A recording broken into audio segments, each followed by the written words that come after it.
அதுக்கு எங்க நீ தேடணும்னு இருக்கு இல்லையா?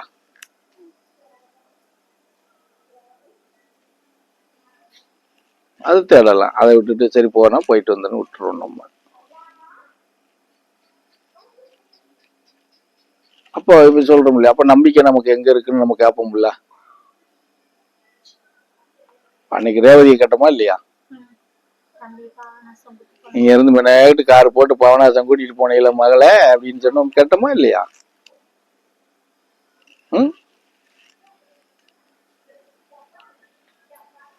அதனாலதான் சொல்றோம், அதுல ஒண்ணும் நமக்கு ஒன்றும் இது கிடையாது இல்லையா.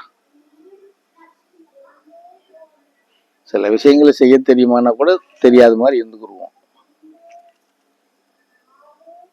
தெரியும் ஆனா தெரியாத மாதிரி இருப்போம்.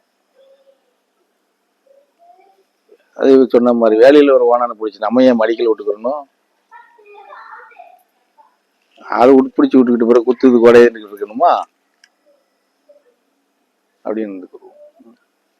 தேடி வந்தால் நம்பிக்கையோட வந்தால் காப்பாற்றப்படும். இல்லைன்னா எதிரிலேயே துடிச்சிட்டு கிடந்தாலும் சரி வேடிக்கை பார்க்கப்படும். சித்தாந்தத்துல ஒன்றும் மாற்று கருத்தெல்லாம் கிடையாது. ஒரு சிறிய குழந்தை ஒரு விக்கெட்ல நம்ம கண்ணு முன்னாடி இருக்குன்னா காப்பாற்றப்படும். ஏன்னா அந்த குழந்தைக்கு தெரியாதுல்ல, அதுக்கு தெரியாது. போ சரியா, குழந்தைகளா இருந்தா காப்பாற்றப்படும். அந்த இடத்துக்கு அதுக்கு நம்ம பாய்க்க இந்த நேரத்துல இருந்து அவன் மேல கவனம் வைக்கணும். அவளுக்கு இதை கொடுங்க அதை கொடுங்க, குளிர்காலமா இருக்கு, காய்ச்சல் வந்துச்சுன்னா பெருசா போயிடும் அப்படின்னு சொல்றோமா? உனக்குன்னா நீ சொன்னதுக்கு அப்புறம் தான் அதை பத்தி யோசிப்பேன். அவ சொல்லாமலே அவளை பத்தி யோசிப்பேன். புரியுதா? ஆமா. அதே மாதிரி இவன் முதலுக்கு எத்தனை தடவை கொடுத்துருக்குறோம். ஏன் இப்படி இருக்கிற, அவளுக்கு டானிக்கை கொடுங்க, இதை கொடுங்க, இதை கொடுங்கன்னு சொல்றோம். அந்த கவனம்ங்கிறது அவங்க மேல இருக்கும்.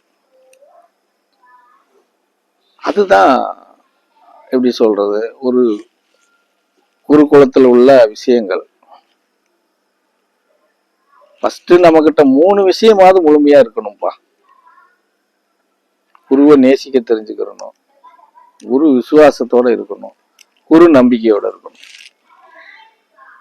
இந்த 3வது நம்ம கிட்ட நிரந்தரமா கடைபிடிக்கிற இடத்துல இருக்கணும். வேற நீ சேவை பண்றதோ தொண்டு பண்றதெல்லாம் கூட அப்புறம் பார்த்துக்கலாம்.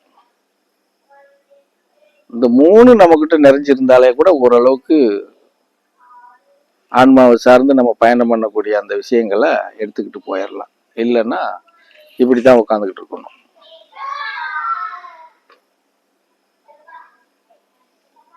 இப்ப என்ன, எல்லாருக்கும் இந்த அம்மாவுக்கு வயசு கம்மி தான், இந்த அம்மாவுக்கு வயசு கம்மி தான், அந்த அம்மாவுக்கு வயசு கம்மி தான். லேசா குளிர்னா அப்படியே இந்த கோழி கொக்கு நோய் வந்த கோழி எப்படி இருக்கும் அப்படி குறுகுறீங்க. எனக்கு 64 வயசு முடிய போகுது. நான் என்னைக்காவது அப்படி உட்காந்துருக்கேனா, அப்படி என்னைக்காவது நின்று இருக்கேனா? என்னைக்காவது ஜிப்பா போட்டிருக்கேன், சில நாளைக்கு ஒன்றும் போட மாட்டேன் இல்லையா?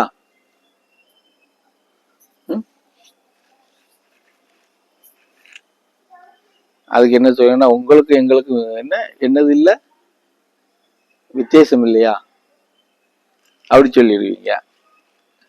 எல்லாம் சொல்லி சொல்லி தப்பிச்சு போறது தானே. ஆன்மாவில் வேணா உங்களுக்கு எனக்கும் மாறுபட்ட விஷயங்கள் இருக்கும். எப்படி? ஆன்மாவில் நிறைய வித்தியாசம் இருக்கும். இந்த பரதேசி ஆன்மாங்கிறது வேற மாதிரி இருக்கும், உங்க ஆன்மா வேற மாதிரி இருக்கும். ஆனா சரீரம்ங்கிறது எல்லாருக்கும் ஒரே மாதிரி தானே.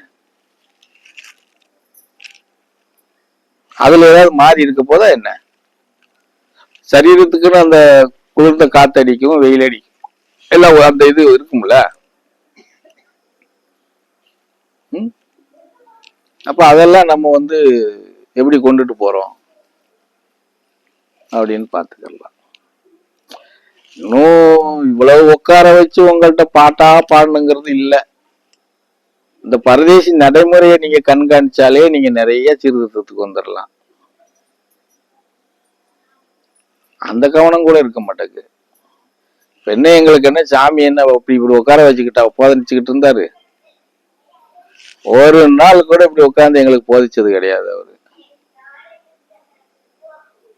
அவர் கத்துக் கொடுக்கறது எல்லாமே ஆன்மா ரீதியா தான் கத்துக் கொடுப்பாரு. சைகையில தான் பாடம் நடத்துவாரு.